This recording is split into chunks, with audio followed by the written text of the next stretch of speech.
Hey everyone, and welcome to this explainer. Today we're diving into something that is, honestly, absolutely crucial for navigating the modern world. Think about it. We spend huge chunks of our lives online, right? We're constantly scrolling through news, reading research, absorbing opinions. But how do we actually evaluate whether any of it is true? Well, we're going to decode that whole mystery today. We'll be unpacking the exact step-by-step strategies that professional fact-checkers use to spot misinformation, all distilled right down into the essentials. So let's get right into it.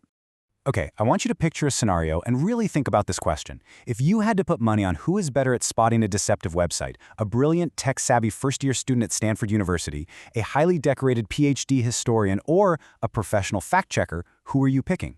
You know, you might naturally lean toward the PhD, or maybe you assume the student who grew up with the internet would easily win, but the answer, which actually comes from a landmark study at Stanford University, is going to completely upend your assumptions. Seriously, it will change exactly how you approach the internet from this day forward. Okay, let's dive into part 1, the misinformation flood. To really grasp this challenge, we have to look at the environment we're all swimming in. The internet has beautifully democratized access to information. Literally anyone can publish anything. But, as researchers point out, that freedom has unfortunately opened the floodgates to fake news, misinformation, and rank propaganda that's often super cleverly disguised as dispassionate, objective analysis. Because of this massive flood, a brand new survival skill has emerged. Academics call it civic online reasoning. It's defined as the ability to search for, evaluate, and verify online information related to social and political issues. And look, this isn't just about protecting your digital privacy or learning how to code. This is fundamentally about your ability to be an informed citizen. If we can't reason accurately online, we can't make informed choices about the issues shaping our world. The stakes for this, they couldn't be higher. Which brings us to Section 2, Who Gets Fooled Online? So, researchers at Stanford set up an experiment. They wanted to see what happens when highly educated internet users are put to the test.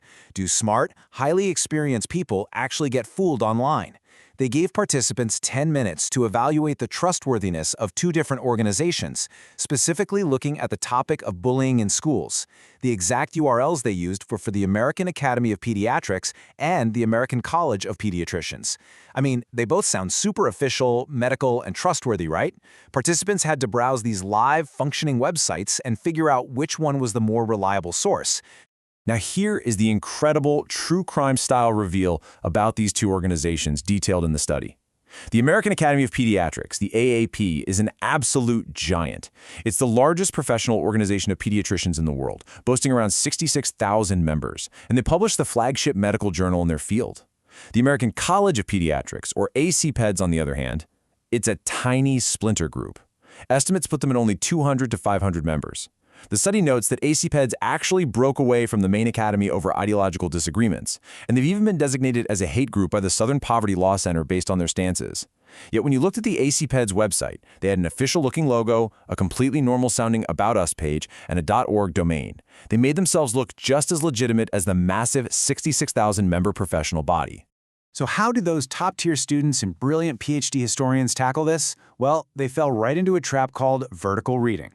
Basically, they stayed entirely on the web page. They scrolled up, they scrolled down, they carefully read the text, they looked at the banners, they checked for that .org domain and analyzed the logos. They evaluated the site's reliability based totally on its internal features. And because ACPEDS hired a competent web designer, their site easily aced all those superficial tests. And this brilliantly illustrates the danger of vertical reading. I mean, just look at the numbers. When evaluating the ACPED site, the professional fact-checkers nailed it. They got a perfect mean score of 2.0. The PhD historians, they stumbled pretty hard, scoring an average of 0.7.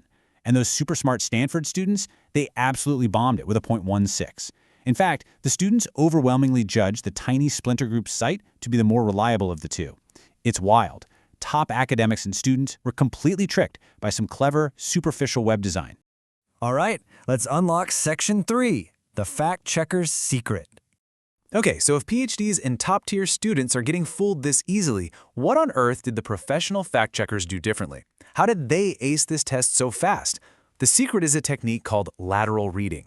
While the historians and students were busy scrolling vertically down the page, the experts, well, actually, they did the exact opposite. They immediately left the site. They did a quick 5-second scan and then immediately opened up new browser tabs along the horizontal axis of their screen to see what the rest of the internet had to say about the organization. They literally used the web to read the web. The researchers broke these expert habits down into 3 really actionable heuristics. First up, taking bearings. Before diving into unfamiliar content, experts map out a plan. They don't just blindly start reading, they figure out their direction first. Second is lateral reading, which we just talked about, opening those new tabs to verify a source from the outside. And third is click restraint. This one is huge. When experts search for something, they don't just whimsically click the very first result Google spits out. They scan the search snippets to understand the overall digital terrain before making a move. Moving on to Section 4, crowdsourcing the truth. So now that we know human experts verify things laterally, it's interesting to see how tech platforms are finally trying to catch up. They're trying to build this kind of context gathering directly into their interfaces.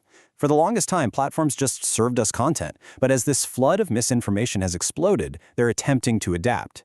Take YouTube, for instance. Ahead of the 2024 election, they launched a pilot program for community-driven notes. Their stated goal was to provide, quote, relevant, timely, and easy-to-understand context. They want a system that alerts you when, say, an old video is mistakenly, or maybe maliciously, portrayed as breaking news. Basically, they're trying to crowdsource that expert fact-checker mindset.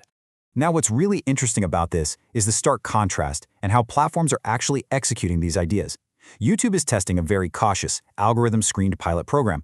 Only users in good standing can create notes, and those are rated by third-party evaluators. Now, contrast that approach with X, formerly Twitter. X's community notes feature has faced widespread criticism. Experts have pointed out that it often functions more like a vessel for memes, and frequently a note gets approved to add context only to be mysteriously removed later on, leaving the original misinformation totally unchecked. And the consequences of a failing system are pretty dire. To put this into perspective, a Mashable investigation found that when a post on X does actually receive a community note fact check, the original falsehood is still viewed 5 to 10 times more than the fact check itself. 5 to 10 times. That staggering metric tells us one very clear thing. We absolutely cannot rely on the tech platforms to do the heavy lifting for us. Which brings us to our final part, Section 5, your digital survival guide. So, the crucial point is this. You now know the pitfalls. You've seen how easily smart people get tricked, and you know platform safety nets aren't foolproof. It is time to take control of your own digital mastery. It really boils down to this 3-step survival guide. Number 1, don't rely solely on platform notes. As we just saw, they're often late to the party or completely missed by the algorithm. Number 2, practice lateral reading. The very next time you find a claim on a slick, polished website, don't just stay there. Open a new tab and search for what others say about that organization. And number 3, exercise click restraint. Don't let a search engine's algorithm choose your reality for you. Scan your results, read the snippets, and purposefully choose your sources. The internet is an unbelievably powerful tool, but it's treacherous terrain if you're navigating it blindly. We've seen today that a beautiful website and a .org domain mean absolutely nothing if the source behind it isn't trustworthy. But hey, you've got the expert strategies now. You know exactly how to read the web like a professional fact-checker. So I'm going to leave you with this final thought to ponder. The next time you click a link and land on an unfamiliar page, are you going to stay trapped inside its borders reading vertically? Or will you break out, open a new tab, and read laterally to find the real truth? Thanks for joining us for this explainer. Stay curious, stay sharp, and take control of your digital world.